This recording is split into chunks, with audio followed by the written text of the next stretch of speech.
berbicara tentang Allah. Nabi mengatakan, apabila tersisa daripada malam sepertiganya yang terakhir, Allah akan turun ke langit dunia. Langit dunia adalah langit yang paling dekat dengan dunia, yaitu langit yang pertama. Dan itu akan berlanjut sampai terbitnya fajar. Maka kita pahami seperti apa yang dikatakan Nabi, bahwa apabila malam sepertiganya telah datang, yang terakhirnya telah datang, Allah yang di atas arsy mendekat ke bumi sampai ke langit yang pertama. Dan ketika kita di sana sedang sholat dan sujud memohon dan berdoa kepada Allah, bersatu dua kedekatan. Kedekatan hakiki dan kedekatan maknawi. Kedekatan hakiki bahwa Allah memang lebih dekat kepada kita dibanding di siang hari, dibanding bukan seperti malam yang terakhir Allah di atas arsy, namun seperti malam yang terakhir Allah di langit dunia yang pertama, turun ke langit dunia yang pertama. Berarti Allah lebih dekat secara hakiki, benar apa adanya.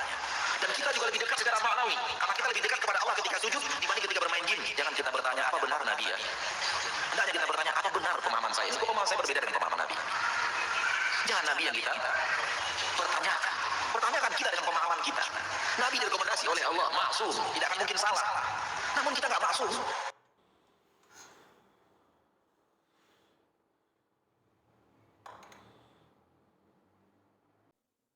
Bismillahirrahmanirrahim. Assalamualaikum warahmatullahi wabarakatuh. Nahmaduhu wa nusalli wa nusallim ala rasulihil karim wa ala alihi wa sahbihi ajma'in, amma ba'd. Alhamdulillah wa syukurillah, kita kembali lagi mengomentari suatu video dari Ustaz Wahabi mengenai hadis nuzulnya Allah Subhanahu wa taala pada sepertiga malam. Maka di sini Ustaz Wahabi itu mengartikan atau memaknai daripada nuzulnya Allah Subhanahu wa taala sebagaimana zahirnya hadis. Bahkan dia merinci bahwasanya Allah Subhanahu wa taala kalau di sepertiga malam lebih dekat dengan hamba-hambanya daripada di siang hari. Jadi ini sudah masuk pembahasan tasbih ini, penyerupaan Allah Subhanahu wa taala dengan makhluk. Jadi dia membuat jarak antara dia dengan Allah, ya. Kalau siang jaraknya jauh, kalau malam jaraknya lebih dekat karena Allah itu di langit dunia. Nah, ini pemahaman yang sesat menyesatkan. Maka di sini kita akan bacakan pemahaman ulama-ulama dalam kitab Sahih Muslim daripada karangan Syekh Imam An-Nawawi. Nah, teman-teman yang mau melihat referensinya boleh dibuka Sahih Muslim, syarah Sahih Muslim di juz 6 atau jilid yang ke-6 dalam bab targhib fi du'a wa dzikri fi akhir al-lail wal ijabati fihi. Bab tentang penyemangat di dalam berdoa, berzikir di akhir malam dan pengabulan doa, ijabahnya doa di waktu tersebut. Langsung kita bacakan hadisnya. Bihi qala haddatsana Yahya ibnu Yahya qala qara'tu ala Malik an Ibn Shihab an Abi Abdullah al-Agharri wa Abi Salamah bin Abdurrahman an Abi Hurairah anna Rasulullah sallallahu alaihi wasallam qala yanzilu Rabbuna tabaraka wa ta'ala kulla lailatin ila as-sama'i ad-dunya hina yabqa thuluthul layli al-akhir. ويقول من يدعوني فأستجيب له ومن يسألوني فأعطيه ومن يستغفروني فأغفر له. Maka di sini kita baca syarah Sahih Muslim yang ditulis oleh Imam An-Nawawi. Ini akan membantah daripada pemahaman daripada Ustaz Wahabi. Al-hadithu min ahaditsis sifati. Jadi hadis ini termasuk daripada hadis-hadis menerangkan sifatnya Allah. Wa fihi madhhabani, di dalam hadis tersebut ada dua pendapat. Masyhurani lil ulama, yang mana pendapat tersebut masyhur di kalangan para ulama. Sabaqa idahuhuma, yang telah lewat daripada keterangannya fi kitabil iman, dalam kitab iman, wa mukhtasaruhuma, dan keterangannya diringkas.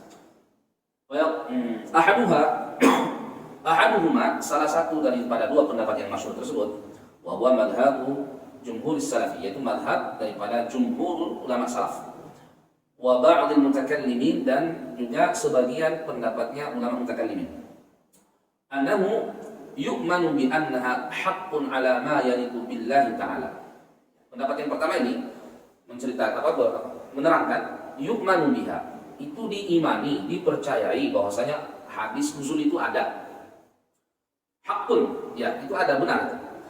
Tentu ala ma yaliqu billahi ta'ala, sesuai dengan yang pantas untuk disifatkan kepada Allah Subhanahu wa taala.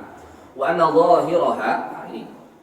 dhahiraha al-muta'arafa, dan sesungguhnya zahirnya hadis nuzul tersebut yang kita kenal turun menurut kita, ya, fi haqqina ghairu muradin. Nah, Kalau yang turun menurut kita dari atas ke bawah, ini ghairu muradin, tidaklah seperti itu maknanya.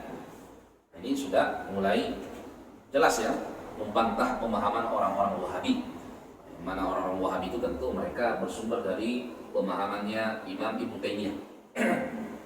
Wala yatakallamu fi ta'wiliha, dan di sini tidak dibahas mengenai takwilnya.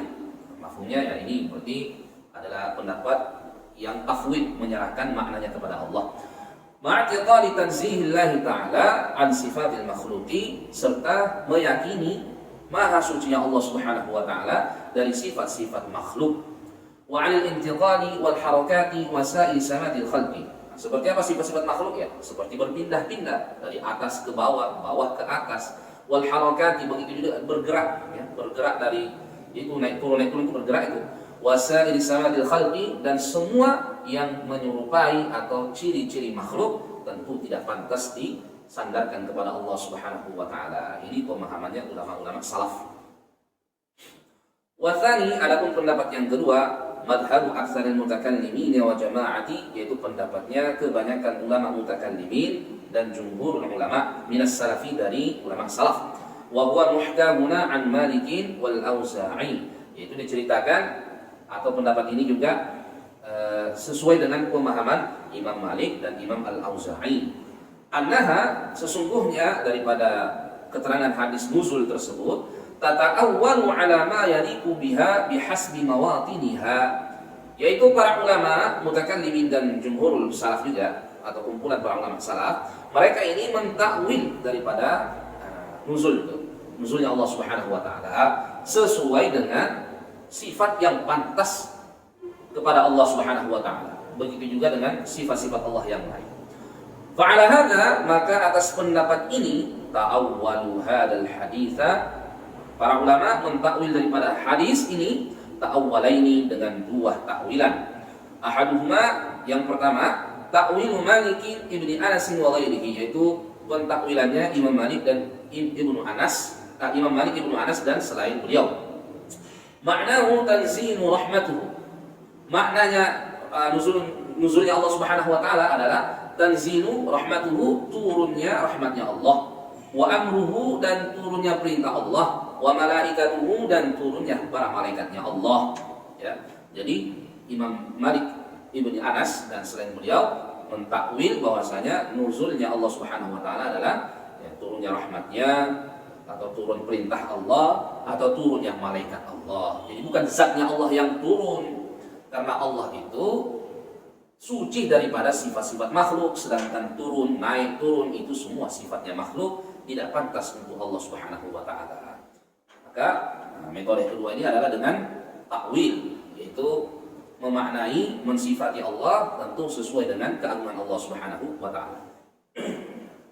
Wasani, kemudian ada pun takwil yang kedua, annahu 'alal isti'arati, yaitu makna takwil isti'arah. Dalam ilmu balaghah itu ya ada pembahasan isti'arah. Wa ma'nahu, makna hadis tersebut atau takwil daripada hadis tersebut, al-iqbalu, yaitu penerimaannya Allah ala da'ina, atas orang-orang yang berdoa, bil ijabati, dengan mengabulkan doanya, wal lutfi, dan kelembutan. Wallahu a'lam. Jadi ini jelas, tegas bahwasanya pemahaman tasybih, musyabbih, atau menyerupakan Allah dengan makhluk itu sangat-sangat sesat, menyesatkan ya. Apalagi itu jaraknya kalau di waktu siang lebih jauh daripada di waktu malam, karena Allah katanya dekat, berada di langit dunia.